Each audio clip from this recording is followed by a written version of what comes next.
আপনি কখন এই ঘটনাটা কি শুনতে পেলেন?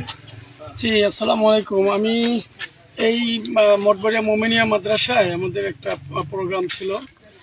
সেখানে কতক্ষণ মানে আমাদের প্রোগ্রাম প্রায় শেষ পর্যায়ে তখন আমাকে আমাদের কে জানি বললো, আমি মনে রাখতে পারি নাই, যে বাসার সামনে ককটেল বিস্ফোরণ হয়েছে।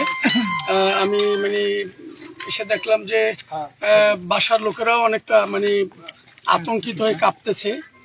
তো আসলে খুব জোরে বিকট শব্দ হয়েছে। তো আসলে আমি খুবই বিস্মিত হলাম যে নির্বাচনে নাম নেওয়া গেল না, অথচ এর মধ্যেই এরকম একটা কাজ।